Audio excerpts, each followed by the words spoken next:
Hello students, स्वागत है आप सभी का आपके अपने education channel M&M by A पे।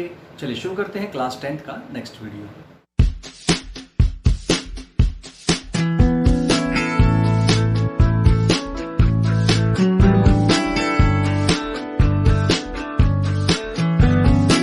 अगर अब तक आपने हमारा चैनल सब्सक्राइब नहीं किया है तो अभी सब्सक्राइब कीजिए और साइड वाला बेल आइकन को भी दबा दीजिए ताकि आने वाली वीडियो की नोटिफिकेशन आपको मिलती रहे।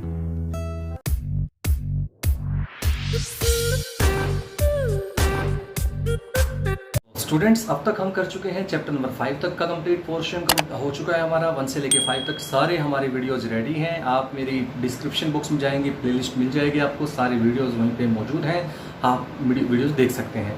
और अगर आपने लास्ट वीडियो मेरा नहीं देखा है, अगर आप देखना चाहते हैं तो यहाँ पे आई बटन है, आई बटन पर क्लिक कीजिए, वहाँ से आपको लिंक मिल जाएगा, आप क्लिक कीजिए और वहाँ से आप पहुँच जाएंगे।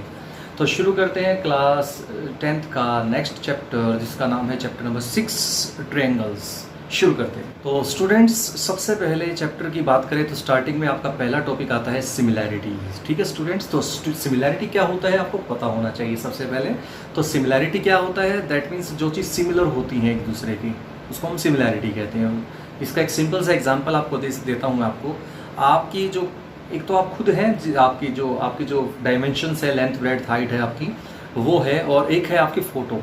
आप देख सकते हैं फ़ोटो, एक तो आप दिखते हैं जैसे वैसे हैं, और आपकी एक फ़ोटो बना दी जाए तो आपका क्या होगा, जो अगर फ़ोटो बना दी जाए तो फ़ोटो का साइज़ छोटा होता है, आपने देखा होगा। ठीक है, तो फ़ोटो का साइज़ अगर छोटा है तो दिखेंगे तो चीज़ वही है, बट उसका रेशियो कम हो गया है। ठीक है, जो लेंथ ब्रेड्थ और हाइट थी आपकी, वो अलग अलग, मतलब जो रेशियो रहेगा उनका वही रहेगा, बट वो थोड़ा सा उस हिसाब से रेशियो, कुछ रेशियो के हिसाब से वो चेंज हो रहा है। तो ये जो इस टाइप की जो काम होता है, दैट इज़ कॉल्ड सिमिलैरिटी।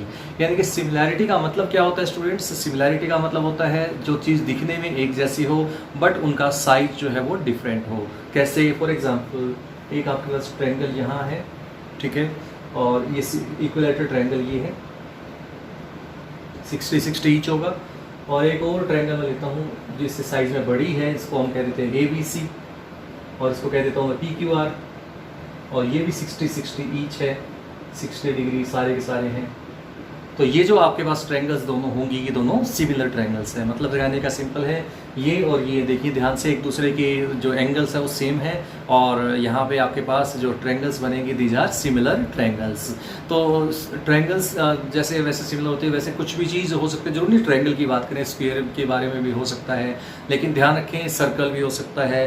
ठीक है, तो सर्कल में क्या होता है, जैसे एक सर्कल है ये, और सर्कल की शेप एक ही होती है, पता है ना, सर्कल मतलब गोल ही होती है ना। तो एक बड़ा सर्कल बना दे तो वो भी तो एक सर्कल है, ठीक है ना, है तो वो भी सर्कल। तो दोनों की शेप एक जैसी है दिखने में, बट रेडियस का डिफरेंस है। रेडियस इसमें कुछ और होगी, इसमें तो उससे कुछ बड़ी होगी, तो रेडियस का ही फ़र्क है, बाकी मतलब शेप एक जैसी है।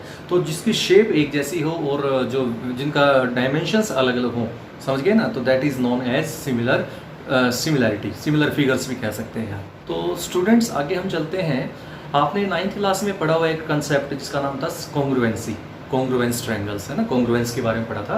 तो कॉन्ग्रुएंस में और सिमिलैरिटी में क्या डिफरेंस है, आप सोचने की कोशिश कीजिए ज़रा। तो कॉन्ग्रुएंसी और सिमिलैरिटी में फ़र्क क्या है कि कॉन्ग्रुएंसी में क्या होता था, वो बिल्कुल सेम टू सेम ओवरलैप करना चाहिए था, मतलब कोइंसाइड करे एक शेप दूसरी शेप को। अगर एक शेप दूसरी शेप को कोइंसाइड करती है, एक दूसरे बिल्कुल पूरा कवर कंप्लीट कर लेती है, पूरा चारों तरफ से कंप्लीट कर लेता है जितने भी साइड उसमें, तो उसको बोलते हैं कॉन्ग्रुएंट। ठीक है, उनको कॉन्ग्रुएंट फिगर बोलते हैं। और सिमिलर फिगर क्या होते हैं, जिनमें ओवरलैप करना जरूरी नहीं है, बट क्या होगा, रेशियो सेम होना जरूरी, दिखने में एक जैसे होने चाहिए।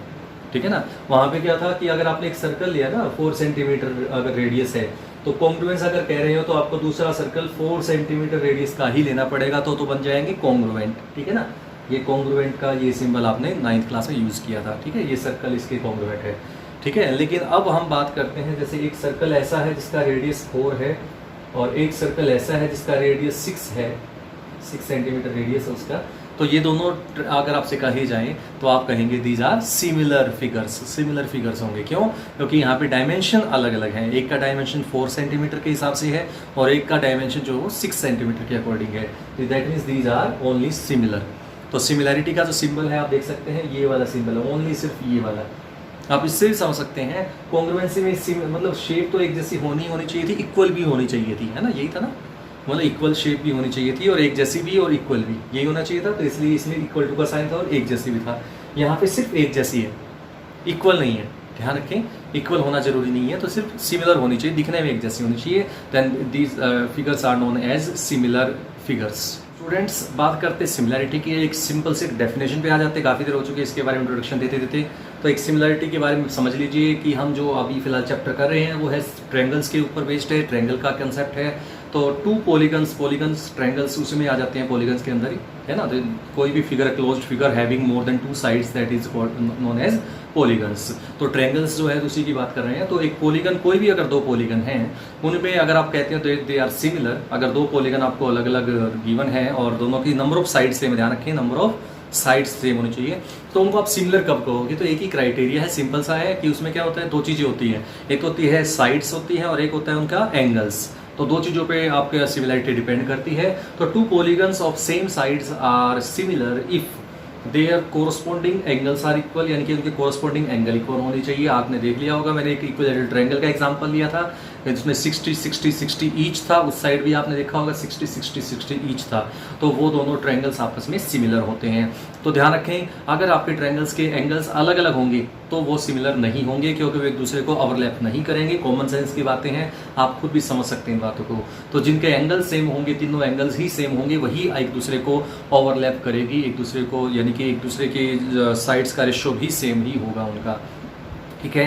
तो ध्यान रखें, तो फर्स्ट कंडीशन बनती है क्या होती है कि आपकी जो एंगल्स हैं दोनों पॉलीगन्स की वो सेम होनी चाहिए, तीनों एंगल्स, ठीक है, सेम होने चाहिए। आगे पीछे हो जाए कोई फर्क नहीं पड़ता, लेकिन तीनों एंगल वही होने चाहिए ट्रायंगल्स में, ध्यान रखें। दूसरी बात क्या है, जो उसकी साइड्स आई है आपकी ट्रायंगल्स की, उनका रेशियो सेम होना चाहिए। साइड्स का रेशियो का मतलब होता है, जैसे आपके पास एक कोई भी ट्रायंगल है, साइड्स का रेशियो का मतलब होता है आपका, जैसे कोई भी ट्रायंगल है आपकी, तो फर्स्ट ट्रायंगल का फर्स्ट साइड और उसकी कोई भी एक साइड, ठीक है, उसका रेशियो का मतलब एक साइड उसकी अपोन में एक साइड दूसरी वाली ट्रायंगल की इक्वल टू होना चाहिए। फिर नेक्स्ट जो फर्स्ट वाली ट्रायंगल आपने ली थी उसकी सेकंड साइड, उसके अपोन में corresponding second side equal to third side. तो यानी कि तीनों साइड्स का रेशियो सेम होना चाहिए। रेशियो सेम होने का मतलब 1/2 हो जाए दोनों का रेशियो, 1/2 उसका 1/2 उसका, तीनों साइड्स का रेशियो अगर 1/2 होना चाहिए, सेम होना चाहिए, मतलब यह चाहे कुछ भी हो जाए सेम होने से मतलब है, ठीक है। तो सिमिलैरिटी की क्राइटेरिया आप समझ गए होंगे। तो सिमिलैरिटी का फॉर्मूला याद रख लीजिएगा, टू पॉलीगन्स, आप ट्रायंगल्स भी नाम जोड़ सकते हैं यहाँ पे, two triangles are similar if there corresponding angles are equal and their corresponding sides are of same ratio और प्रोपोर्शन। 6.1 एक्सरसाइज का जो फर्स्ट क्वेश्चन है वो आता है, सिंपल है, सिर्फ थ्योरेटिकल पार्ट ज़्यादा है, कैलकुलेशन कुछ नहीं है, फटाफट से करते हैं। फिलअप्स है यहाँ पे, ऑल सर्कल्स आर, अब कहा है ऑल सर्कल्स आर। अब सर्कल छोटा भी हो सकता है, सर्कल बड़ा भी हो सकता है, लेकिन शेप वही रहेगी, पता है ना, शेप वही रहेगी। सर्कल में कोई मेंशन नहीं किया रेडियस कितना है, तो रेडियस अलग अलग भी हो सकते हैं। तो जब रेडियस अलग अलग हो सकते हैं तो आप क्या कहेंगे, आप कहेंगे ऑल सर्कल्स आर ओनली, क्या बोलेंगे, सिमिलर, ओनली सिमिलर, सिमिलर ही आएगा, कॉन्ग्रुएंट नहीं हो सकते। कॉन्ग्रुएंट तब तक नहीं हो सकते जब तक कि उनका जो रेडियस है वो सेम ना हो। दूसरा आता है ऑल स्क्वेयर्स आर, ये भी वही है, ऑल स्क्वेयर्स आर। देखिए एक छोटा स्क्वेयर ले लेते हैं, ये स्क्वेयर है, और एक बड़ा स्क्वेयर ले लेते हैं। अब स्क्वेयर की खासियत क्या है, जो मैंने पॉलीगन में अभी डेफिनेशन में बताई थी सिमिलरिटी की, अगर आपको याद हो, कोरस्पॉन्डिंग एलिमेंट है आर इक्वल, तो ये कोरस्पॉन्डिंग एलिमेंट देख सकते हैं, कोरस्पॉन्डिंग एंगल्स देख सकते हैं, 90 ईच होता है, आप जानते हैं स्क्वेयर के अंदर, यहाँ पे भी 90 ईच होता है, जानते हैं आप सभी। तो यहाँ पे हर एक कोरस्पॉन्डिंग एंगल इक्वल है, फर्स्ट कंडीशन सेटिस्फाई हो चुकी है। दूसरा क्या था, अगर मान लीजिए इसकी साइड्स 2 2 2 है तो सारी 2 2 2 होंगी। अगर मान लीजिए ये आपकी 6 है, ये भी 6 है, ये भी 6 है, ये भी 6 होगी, क्योंकि स्क्वायर है इसलिए। तो आप देख सकते हैं इसके अपॉन में ये करते हैं तो 2/6 आएगा, second side upon second side करते हैं 2/6 आएगा, 2/6 आएगा, 2/6 आएगा। यानी कि अगर आप कोई भी आप साइड्स का रेशियो देखते हैं, पहले एक को उठा लीजिए, किसी भी एक साइड, किसी एक स्क्वायर को उठा लीजिए, तो जो आप देखेंगे जो रेशियो आएगा साइड्स का वो क्या आएगा, सेम आएगा, 1/3 1/3 1/3 1/3। तो आप देख सकते हैं ये आपके पास क्या है, सिमिलैरिटी का क्राइटेरिया फॉलो करते हैं, तो ये भी आपका क्या होगा, सिमिलर। फिर आता है all dash triangles are similar, किस तरह के ट्रायंगल्स सिमिलर होते हैं। तो ध्यान रखिए, मैंने आपको अभी भी बताया था, जो वो ट्रायंगल्स सिमिलर होते हैं जिनका एंगल्स सेम हो, और एंगल्स सेम सिर्फ एक ही चीज़ में हो सकता है जिसमें हम अच्छे से जानते हैं, वो है आपका क्या, इक्विलैटरल ट्रायंगल, ठीक है। तो ये कहेंगे all equilateral triangle are similar. ठीक है। एग्जाम्पल मैं पहले दे चुका, इक्विलैटरल ट्रायंगल में तीनों एंगल इक्वल होते हैं और तीनों एंगल इक्वल होते हैं और साथ ही साथ तीनों साइड्स भी सेम होंगी। और ये आपकी सिमिलैरिटी की कंडीशन जो मैंने आपको दो बताई थी, कोरस्पॉन्डिंग एंगल इक्वल होने वाला और कोरस्पॉन्डिंग साइड्स का रेशियो सेम होने वाला, दोनों ही कंडीशन वही सेटिस्फाई कर सकता है इक्विलैटरल ट्रायंगल। ठीक है, तो ये आएगा all equilateral triangle are similar. फिर आता है टू पॉलीगन्स, ये अभी अभी डेफिनेशन मैंने आपको बताई थी वही है, two polygons of same number of sides, यानी कि नंबर ऑफ साइड्स सेम होनी चाहिए। ध्यान रखें, ट्रायंगल को ट्रायंगल से कंपेयर करेंगे, स्क्वायर को स्क्वायर से कंपेयर करेंगे, ध्यान रखें इस बात का। तो आपका है two polygons of same number of sides are similar, दो polygon same number of side है जिनकी वो सिमिलर कब होंगे, if there corresponding angles are, क्या आएगा फिलअप्स में, इक्वल, है ना, एंगल इक्वल होंगे, ये आपको बता चुका।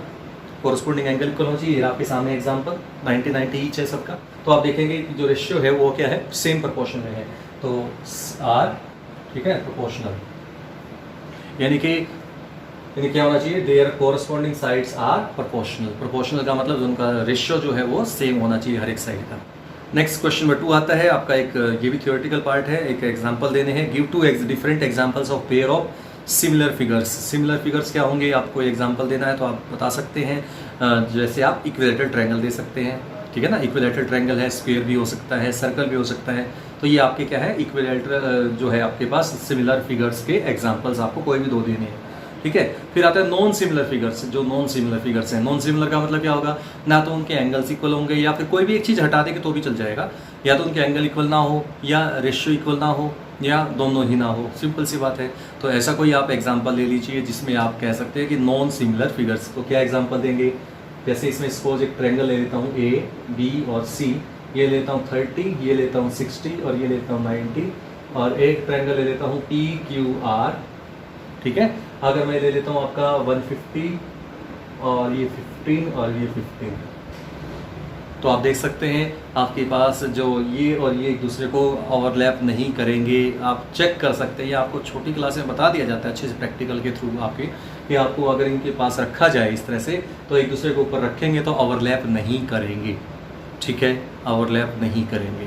तो इस एक्सरसाइज के लास्ट क्वेश्चन पे चलते हैं। लास्ट क्वेश्चन क्या है, ये आपके पास दो फिगर गिवन है, आपको पूछा गया state whether the following quadrilateral are similar और नॉट। सिमिलर है या नहीं है जो फिगर आपके सामने है, तो देख सकते हैं इनका नाम कुछ भी हो सकता है। आपके पास ये बुक में दे रखा है पी क्यू आर एस, इनको बोला गया है, और इनको बोला गया है ए बी सी और डी, ठीक है। तो आप देख सकते हैं ये दोनों आपके पास फिगर्स जो है क्वाड्रिलेटरल हैं, तो आपके पास आपको पूछा गया है क्या ये सिमिलर हैं, तो आप क्या कहेंगे, याद कीजिए मैंने सिमिलैरिटी की डेफिनेशन आपको बताई थी। दो कंडीशन होनी चाहिए, क्या, corresponding angles are equal and corresponding sides are in the same ratio और प्रोपोर्शन। तो आप देखेंगे रेशियो तो सेम है साइड्स का, कैसे, ये 1.5 है और ये इसका डबल 3 है, क्योंकि 1.5 का डबल 3 होता है, जानते हैं आप सभी। तो ये 1.5 ये 3 यानी कि डबल, ये 1.5 ये 3 ये भी डबल, 1.5 3 ये भी डबल, और नीचे भी 1.5 और 3 ये भी डबल, यानी कि आप देख सकते हैं सारी की सारी साइड्स का रेशियो वही डबल हो रहा है, मतलब कहने का समझ गए होंगे। तो रेशियो सेम है साइड्स का, बट दूसरी कंडीशन सेटिस्फाई नहीं हो रही है, और दूसरी कंडीशन क्या थी, corresponding angles are also equal.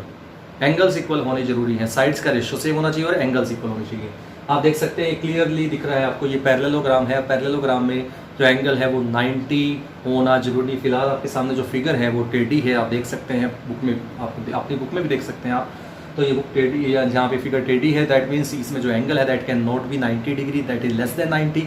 यहाँ पे मोर देन 90, ये मोर देन 90, ये लेस देन 90। अपोजिट एंगल सारे इक्वल होते हैं पैरेललोग्राम में, बट यहाँ पे आप देखेंगे सेकंड फिगर में हर एक एंगल क्या है, सेम है। तो आप समझ गए होंगे, यानी कि कोरस्पॉन्डिंग एंगल्स जो है वो इक्वल नहीं है, कोई भी एंगल इक्वल नहीं है इसमें।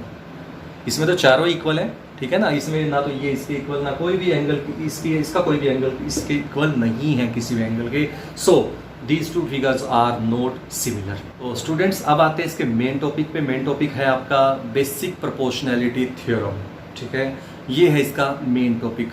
तो स्टूडेंट्स एक बात मैं आपको और बता दूं कि ये जो चैप्टर है आपका, ये आपका जो है इसमें थ्योरम ज़्यादा है, ठीक है, समझने में भी टफ है, पहले बता रहा हूँ समझने में भी टफ है। अगर आप इसको स्किप कर करके देखोगे वीडियो को तो आपको ये कुछ भी समझ में नहीं आएगा। आपको कूल और बिल्कुल ठंडा दिमाग से आपको समझना है, बिल्कुल शांति से समझना। जब आपके पास टाइम हो सिर्फ तभी इस वीडियो को पूरा देखें। आप अगर टाइम नहीं है तो आप इसको एक बार स्किप कर दें, आप बाद में देख लीजिएगा, लेकिन आप जब भी देखें फ्री माइंड होके देखें, तभी आपको कुछ पल्ले पढ़ पाएगा, आप समझ आ पाएगा आपको। तो शुरू करते हैं। क्या है बीपीटी? इसको बीपीटी भी बोलते हैं शॉर्ट फॉर्म में, बेसिक प्रोपोर्शनैलिटी थ्योरम और थेल्स थ्योरम भी बोलते हैं। ठीक है, थेल्स थ्योरम, बीपीटी थ्योरम आप बोल सकते हैं, बीपीटी बोल सकते हैं, थेल्स भी बोल सकते हैं। तो क्या है इसकी स्टेटमेंट? इसमें सिंपल सा एक लॉजिक होता है, ध्यान रखिएगा। क्या है कि आपके पास ये कहा गया है कि अगर आपके पास एक ट्रायंगल है कोई भी,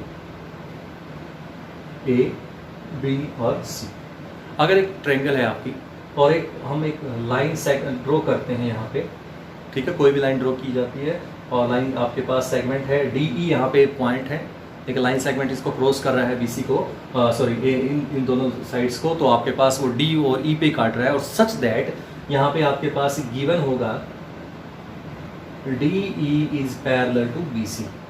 ठीक है, डी ई जो आपके पास हम लाइन ले रहे हैं, डी ई जो आपके पास बीच में जो लाइन हमने यूज़ की है, this is parallel to B सी।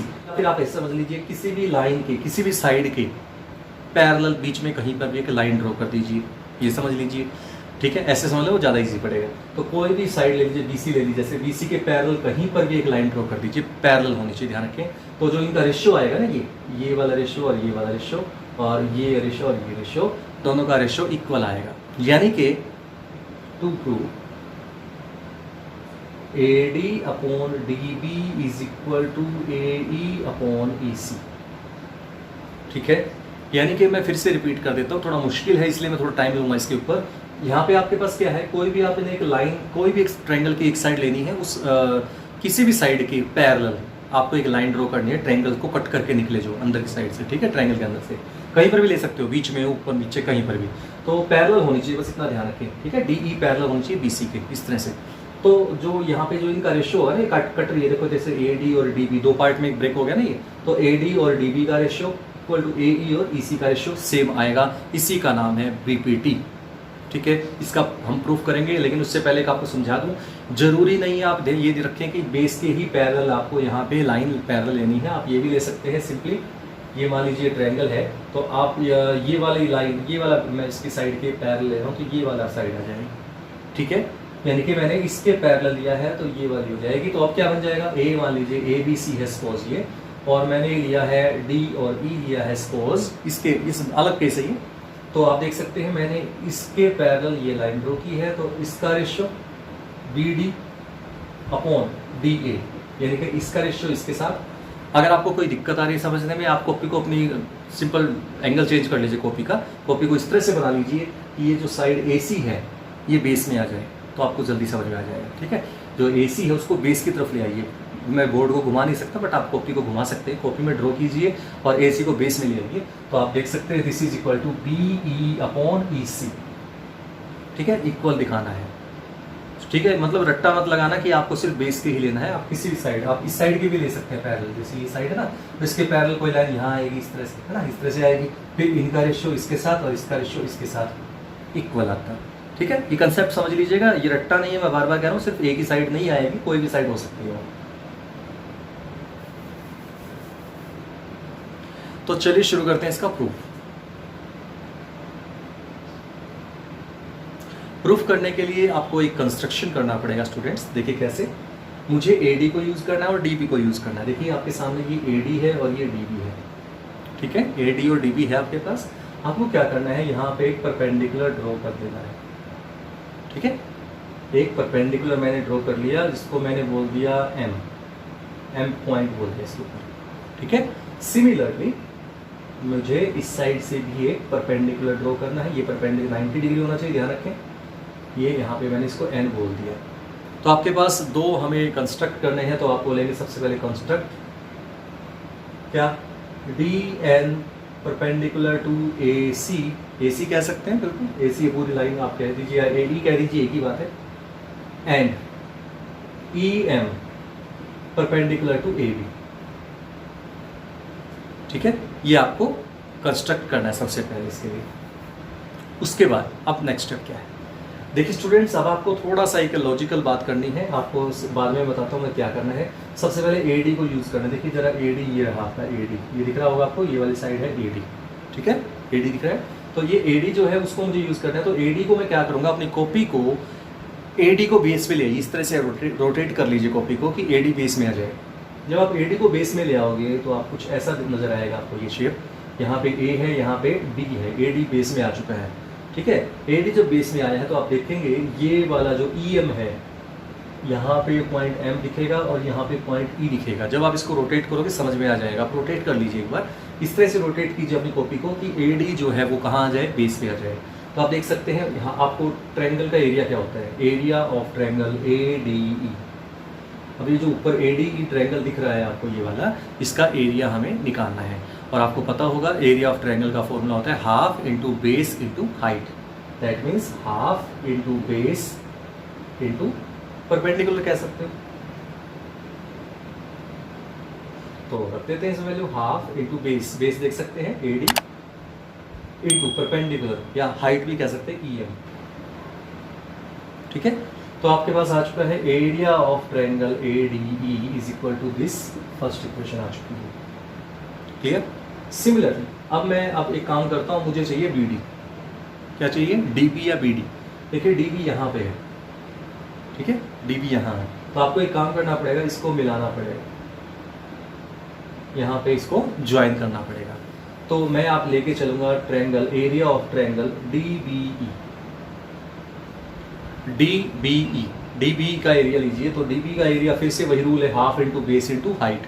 तो आप एक बार यहाँ पे थोड़ा समझने की चीज़ है, जो आपका ये जो शेप है, मैं इसमें क्या कहा था, इसको बेस में लिया था ना AD को, अब इस BD को बेस में ले लीजिए। DB को या BD एक ही बात है, DB या BD को बेस में ले लीजिए। जब आप इसको बेस में लेके जाते हैं ना, तो आपकी शेप जो है, आप लेके चले जाइए अपनी कॉपी को, इस तरह से घुमा लीजिए, रोटेट कर लीजिए। बाकी ट्रायंगल नहीं बना रहा हूँ, जो मुझे चाहिए सिर्फ वो शेप बना रहा हूँ। आप ये सोचना कि आपने तो ये इतना ही बनाया था, ये मैंने सिर्फ इतना पोर्शन बनाया है क्योंकि मुझे इसकी ज़रूरत थी, मैंने इतना बनाया जो मुझे काम चाहिए, जो, ठीक है ना। तो वैसे ही अब मुझे इसकी ज़रूरत है, इस ट्रायंगल की, तो मैंने इस शेप को बनाया है, ठीक है। तो आपके पास यहाँ पे आपका D पॉइंट था, यहाँ पे आपका B पॉइंट था, यहाँ पे आपका E पॉइंट था, समझ गए होंगे। तो जब भी कोई एंगल ऐसा हो, एक ट्रायंगल ऐसा होता है, इसको आप बोलते हैं एक ऑब्ट्यूज एंगल ट्रायंगल। क्या बोलते हैं, ऑब्ट्यूज एंगल ट्रायंगल, यानी कि इसमें एक एंगल 90 से ग्रेटर होता है। इसमें एक एंगल 90 से ग्रेटर होता है, एक ही हो सकता है, दो नहीं हो सकते 90 से ग्रेटर, फिर पॉसिबल ही नहीं है, ठीक है। तो एक एंगल जब 90 से ग्रेटर होता है तो उसको ऑब्ट्यूज एंगल ट्रायंगल बोलते हैं। तो इस तरह का ट्रायंगल जब होता है तो उसमें जो परपेंडिकुलर हमें अगर कहा जाए तो बाहर की साइड बनता है, उसकी जो हाइट कहते हैं ना, ट्रायंगल की हाइट, इसकी ऑब्ट्यूज एंगल ट्रायंगल की हाइट अगर कहें तो उसकी हाइट हमेशा एक्सटर्नल बनती है। एक्सटर्नल समझते हैं ना, उसको प्रोड्यूस करना पड़ता है, बाहर की तरफ प्रोड्यूस कर देंगे। तो इस पॉइंट पे आके, यानी कि इस पॉइंट को हमने M कहा है, आपकी कॉपी में जब आप उसको रोटेट करोगे तो आपको ऐसा कुछ नजर आएगा। बाकी पोर्शन नहीं बना रहा हूँ मैं, बार बार कह रहा हूँ, सिर्फ जो हमें चाहिए वो पोर्शन देख रहा हूँ। तो आप अपनी फिगर को, कॉपी को घुमा लीजिए और देखिए ऐसी शेप आपको नजर आएगी, ठीक है। तो इसमें जो फॉर्मूला बनेगा क्या हो जाएगा, हाफ इंटू बेस, बेस वही रहेगा, बेस ये नहीं कि BM हो जाएगा, बेस वही रहना जो है आपका। यहाँ पे ट्रायंगल जितनी थी उतनी ही रहेगी, तो ट्रायंगल का बेस थोड़ी चेंज हो जाएगा, तो ये BD ही रहेगा, DB कह लीजिए, ठीक है। इनटू अब चाहिए हाइट, हाइट या परपेंडिकुलर या कह लीजिए या एल्टीट्यूड कह लीजिए, तो वो क्या आएगा, EM। ये हो गया सेकंड इक्वेशन। उम्मीद करता हूँ आपको समझ में आ गया होगा। तो ये आपके पास क्या था, ये दो चीज़ें आपके पास आई थी यहाँ से। अब आपके पास इससे एक इसको यूज़ करना है, कैसे यूज़ करना है, अब हमें चाहिए दोनों को इसके डिवाइड में ये, ठीक है, इसके डिवाइड में ये बनाना है। तो ये कैसे बनाते हैं आपको उसको समझना है, तो कैसे समझेंगे, तो इसको आप क्या कीजिए, फर्स्ट को सेकंड से डिवाइड कर दीजिए। First dividing first by second, first को सेकंड से डिवाइड कर दीजिए, तो क्या आता है, area of ADE on area of DBE is equal to half into AD into EM is equal to half into BD into EM से EM cancel, half से हाफ कैंसिल, तो आपका आ चुका है AD अपॉन DB कह लो या BD कह लो, एक ही बात है, उससे कोई फर्क नहीं पड़ता। तो इसको आप थर्ड नंबर डाल दीजिए, ठीक है, इसको आप थर्ड नंबर डाल दीजिए। उसके बाद सिमिलरली अब हमने हाफ पार्ट कर दिया है, ये वाला पार्ट हमारा आ चुका है, अब मुझे बनाना है ये वाला पार्ट। अब आप समझदार हैं जो समझ गए होंगे, ये पार्ट हमें दोबारा करना पड़ेगा किस साइड में। अब मैंने बेस इस साइड को लिया था, AD और DB को बेस लिया, एक बार AD को बेस लिया था, एक बार DB को बेस लिया था। अब मैं वही काम करूंगा जब AE को बेस लेके और एक बार EC को बेस लेके करूंगा। तो अब मैं करता हूँ फिर से वही, area of triangle ADE। Triangle वही है, ट्रायंगल ADE है, पहले भी ADE था, अभी भी ADE है, बट फर्क क्या हो गया, अब मैं बेस जो है, पहले मैंने बेस क्या लिया था, AD लिया था, अब मैं बेस लूंगा AE। ठीक है, अब फिर से वही काम कीजिए, अपनी कॉपी को घुमा लीजिए इस तरह से रोटेट कर लीजिए कि आपका AE बेस में आ जाए। जब AE बेस में आ जाएगा, आप देख सकते हैं AE बेस में आ चुका है मेरा, AE बेस में है तो ऊपर D आ जाएगा, D ऊपर आ जाएगा। आप कॉमन सेंस लगाइए, आप घुमा के देख लीजिए, पता लग जाएगा जो मैं बोल रहा हूँ। तो लगा दीजिए फॉर्मूला, क्या हो जाएगा, half into base into height, height फिर से DM आ जाएगी। ठीक है, सॉरी हाफ इंटू यहाँ पे कितनी हो जाएगी, DN। तो जब आप इसको बेस लेके चलते हैं AE को, तो आपके पास half into AE into DN आ जाएगा, क्योंकि इस केस में आपका जो DN है ये परपेंडिकुलर है, ये आपने कंस्ट्रक्ट किया था शुरुआत में DN। ठीक है, तो ये इसीलिए हमने किया था। तो ये आपका आ चुका है number 4। Similarly area of triangle, अब हमें चाहिए था EC, तो इसका मतलब आप समझ गए होंगे, जैसे हमने यहाँ पे किया था वैसे ही अब EC को बेस लेंगे तो एक ट्रायंगल ये बनती है आपके सामने, ये वाली ट्रायंगल बन जाएगी EC को बेस लेंगे। तो area of ECD, ECD, DEC कह सकते हो, EDC कह सकते हो, उससे कोई फर्क नहीं पड़ता फिलहाल। तो ये हो जाएगा हाफ इंटू, फिर वही सेम जैसे मैंने उसमें किया था, जैसे मैंने इसमें किया था, क्या किया था, बेस लिया था, तो अब मैं EC को बेस लेता हूँ। तो EC को बेस लेने से मेरा बेस तो हो जाएगा EC इंटू परपेंडिकुलर, अगर आप देखेंगे तो वही एक्सटर्नल जैसे बना था उसमें, इसमें भी एक्सटर्नल बनेगा, वो होगा DN, वो होगा DN। तो दोनों को फिर से डिवाइड कर दीजिए, तो डिवाइडिंग 4th बाय 5th, तो कर दीजिए। तो area of ADE upon area of ECD is equal to half of AD into DN, A into DN, half into EC into EC into DN। Half से half cancel हो चुका है, DN से DN cancel हो चुका है, AE upon EC आ जाएगा, and ये आ जाएगा आपका नंबर 6। तो स्टूडेंट्स आप देखेंगे आपके पास जो हमें प्रूव करना था उसका दोनों पार्ट आ चुके हैं। ठीक है, अब वैसे दिखने में आपको लग रहा होगा कि ये पार्ट इज इक्वल टू ये आ तो गया, बट ऐसा नहीं है, इस पर एक लॉजिक बचता है। आपको एक कंसेप्ट याद रखना पड़ेगा, वो क्या कंसेप्ट है, वो 9th क्लास में आपके आया था। वैसे ये आपको बता देता हूँ क्या कंसेप्ट है, फटाफट से नोट कर लीजिएगा इसको अपनी कॉपी में। अगर आपके पास कोई भी दो लाइन से, 9th क्लास का कंसेप्ट है, ध्यान रखिएगा, अगर आपके पास कोई भी दो लाइन से जो पैरेलल है, क्या है, पैरेलल लाइन से, और यहाँ से यहाँ तक का आपने बेस लिया है, मान लीजिए AB, ये कोई भी बेस लिया है मैंने A से लेकर B तक, तो एक ये जो बेस ले, किसी भी लाइन को, नीचे वाली लाइन को बेस ले लें और एक ट्रायंगल बनाएं, चाहे आप कितनी भी ट्रायंगल बनाइए, जैसे आपने ये ट्रायंगल बनाई, ये वाली बन गई, तो ये पॉइंट हो गया C मान लीजिए, तो CAB बने एक ट्रायंगल बना लिया, ध्यान रखें। और इस तरह से यहाँ पे मैंने एक D पॉइंट ले लिया, ये वाला, तो आपकी ट्रायंगल आ जाएगी DAB। ऐसे ही मान लीजिए यहाँ पे कहीं पे मैं एक पॉइंट ले लेता हूँ EAB, जो ट्रायंगल बनेगी, समझ गए होंगे, दिख रहा होगा आपको ट्रायंगल, यानी कि जिनका बेस सेम है, बेस वही है इन तीनों ट्रायंगल्स का, ट्रायंगल आपने 3 बनाई है लेकिन तीनों का बेस सेम है। तो अगर आपके पास अगर ट्रायंगल्स हैं जिनका बेस सेम है और between same parallel lines, between same line है, यानी कि पैरेलल लाइन होनी चाहिए, ध्यान रखिए ये बात। ये जो लाइन है ऊपर वाली लाइन सेगमेंट, जो भी आपका XY कह लीजिए आप इसको, ठीक है, इसको XY रे बोल दीजिए इसको। तो XY जो रे थी आपकी, उसमें आपके पास क्या होगा, यहाँ पे एक सपोज CAB जो ट्रायंगल बना, EAB जो ट्रायंगल बना, DAB जो ट्रायंगल बना, किसके बीच में, पैरेलल लाइंस के बीच में और सेम बेस के ऊपर, तो उन ट्रायंगल्स का एरिया इक्वल होता है। ठीक है, यानी कि आप कहते हैं area of CAB equal to होगा एरिया ऑफ EAB और इक्वल टू होगा एरिया ऑफ DAB। यानी कि अगर आपके पास सेम बेस और बिटवीन सेम पैरेलल लाइन अगर आप ट्रायंगल बनाते हैं तो उन ट्रायंगल्स का एरिया हमेशा इक्वल होता है। ठीक है, ये कंसेप्ट 9th में आया था, वो आपको यूज़ करना है यहाँ पे। तो स्टूडेंट्स ये कंसेप्ट लगाते हैं, जो भी बताया मैंने वो 9th क्लास वाला इसमें लगाते हैं। कैसे, अब देखिए ज़रा ध्यान से, अगर हम इसको और इसको इक्वल कहना चाह रहे हैं, जो हमें प्रूव करना है यहाँ पे फिलहाल, इन दोनों को इक्वल दिखाना था, अगर मैं इनको इक्वल कहना चाह रहा हूँ तो तभी कह सकता हूँ जब उनकी लेफ्ट साइड इक्वल है, क्योंकि राइट साइड के पार्ट है। देखिए यहाँ पे भी राइट साइड में, यहाँ पे भी राइट साइड में, तो दोनों राइट साइड के पार्ट्स हैं। और राइट साइड इक्वल कब होती है, जब लेफ्ट साइड इक्वल होती है। सिंपल। तो इसके लिए हमें क्या चाहिए, देखिए आप देखेंगे ADE यहाँ पे था, ADE यहाँ था, ये तो ठीक है, न्यूमरेटर दोनों का ठीक है, बट गड़बड़ कहाँ थी, डिनोमिनेटर में थी। देख सकते हैं, अगर मैं इसको इक्वल कहना चाहता हूँ, थर्ड और सिक्स्थ को मैं इक्वल कहता हूँ, इक्वल तभी कह सकता हूँ जब दोनों इक्वल होंगे, ठीक है ना। लेकिन फिलहाल इक्वल नहीं है, वो न्यूमरेटर तो ठीक है मान लिया, यहाँ पे ADE है, यहाँ पे भी ADE है, ऊपर तो ठीक है, नीचे अलग है, नीचे यहाँ पे है DBE और यहाँ पे है ECD, दोनों अलग अलग ट्रायंगल्स आप देख सकते हैं। यहाँ पे DBE है और यहाँ पे ECD है, दोनों ट्रायंगल अलग अलग है। तो कंसेप्ट लगाइए 9th क्लास वाला, तो 9th क्लास वाला कंसेप्ट लगाता हूँ, तो इसको बेस ले लीजिए यहाँ पे, ठीक है। तो आप कह सकते हैं area of DBE equal to area of ECD, but area of DBE is equal to area of ECD।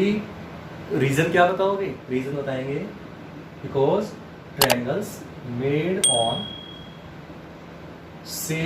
On same base and between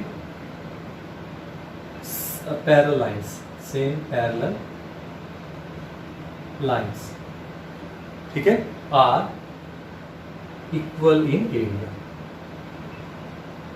यानी कि ऐसे ट्रायंगल्स जो सेम बेस पे बने हुए हैं और बिटवीन सेम पैरेलल लाइन बने हुए हैं, उनका एरिया इक्वल होता है।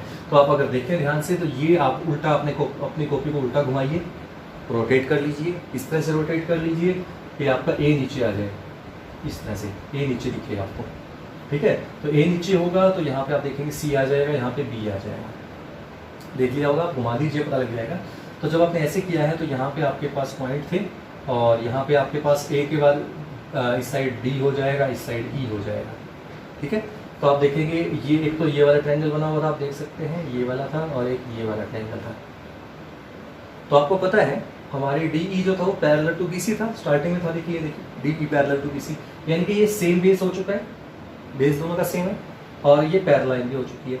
तो इनके बीच में दो ट्रायंगल बन रहे हैं, कौन कौन से, ये वाला ट्रायंगल है ECD वाला और एक DEB वाला या DBDE वाला, ठीक है। ये दोनों ट्रायंगल्स वो कंसेप्ट फॉलो करते हैं जो 9th क्लास में बताया था, तो वो फॉलो करते हैं। तो यहाँ से इन दोनों का ट्रायंगल्स का एरिया सेम होगा, तो यहाँ से हम कह सकते हैं, ठीक है। तो हम यहां से कह सकते हैं कि ये दोनों इक्वल हैं, तो that means from 3 and 6, third और 6 से हम कह सकते हैं left hand side equal to right hand side हो चुकी है, बिकॉज ये दोनों एरिया इक्वल है, यानी कि डिनोमिनेटर भी इक्वल हमने शो कर दिया है और डिनोमिनेटर भी इक्वल है, that means numerator and denominator both are equal, दोनों इक्वल है, that means left side are same, और लेफ्ट साइड अगर सेम है 3 और 6 की तो राइट साइड भी सेम होगी। So from 3 and 6 right side क्या होगी, AD upon DB is equal to AE upon EC।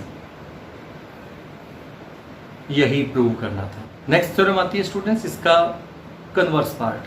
Converse part क्या होता है स्टूडेंट्स का, जस्ट उल्टा है। उल्टा का मतलब जो चीज़ हमें गिवन थी वो प्रूव करनी है, जो प्रूव करनी थी वो गिवन है। तो वहाँ पे हमें याद होगा PPT में हमें क्या गिवन था, हमें गिवन था कि लाइन्स आर पैरेलल, एक लाइन ड्रॉ की थी पैरेलल और हमने रेशियो इक्वल दिखाना था। बट यहाँ पे कन्वर्स में क्या है कि आपके पास अगर रेशियो इक्वल हुआ, ठीक है ना, AD और DB और AE और EC का रेशियो इक्वल है तो जो लाइंस होंगी वो भी पैरेलल होंगी। तो स्टूडेंट्स ये आप अपनी बुक में से कर सकते हैं, क्योंकि इसमें कैलकुलेशन पार्ट होता तो मैं करवा देता, बट इसमें कैलकुलेशन पार्ट नहीं है। आप देख सकते हैं थ्योरेटिकल पार्ट है, सिर्फ रीड करना है, जैसे इंग्लिश की स्टोरी पढ़ते हैं ना, तो वैसे ही करने का है बस, और कुछ नहीं है इसके अंदर करने का। कि आपको अगर रेशियो इक्वल दे रखा है तो लाइन्स पैरेलल होंगी, ये हम कंसेप्ट यूज करते हैं डायरेक्ट, ठीक है। यानी कि आप सिंपल से दो लॉजिक बन चुके हैं, अगर लाइंस पैरेलल है तो रेशियो इक्वल होगा और रेशियो इक्वल है तो लाइंस पैरेलल होगी। तो स्टूडेंट्स इसी के साथ आज का वीडियो यहीं पे मैं एंड करता हूं। उम्मीद करता हूं आपको कुछ समझ में आया होगा। उम्मीद तो आज कम ही है, क्योंकि आज मुझे लगता है कि कम ही समझ में आया होगा, क्योंकि चैप्टर थोड़ा सा हाई लेवल का है। मैं बार बार कह रहा हूँ, एक बार में समझ में नहीं आएगा, आपको ये वीडियो बार बार देखना पड़ेगा, ठीक है। बार बार देखिए, 2 या 3 बार देखेंगे तो आपको फिर समझ में आना शुरू हो जाएगा, फिर आपको पक्का आ जाएगा, ठीक है। लेकिन कई बच्चे ऐसे होते हैं जो जल्दी हिम्मत हार देते हैं, उनके लिए वो एक बार करके छोड़ दें। बट मैं कहूँगा, उम्मीद फिर से वही कहूँगा कि हिम्मत करने वालों की कभी हार नहीं होती। आप बार बार देखते रहिएगा और आपसे ज़रूर एक बार ज़रूर होगा, 2 या 3 बार में पक्का, ठीक है। तो मिलते हैं नेक्स्ट वीडियो में। अगर आपने मेरे चैनल को सब्सक्राइब नहीं किया तो सब्सक्राइब कर दीजिएगा, शेयर कीजिएगा, लाइक कीजिएगा और बने रहिएगा आपके अपने चैनल के साथ जिसका नाम है MNM by A। चलिए मिलते हैं नेक्स्ट वीडियो में, तब तक के लिए thank you for watching my class.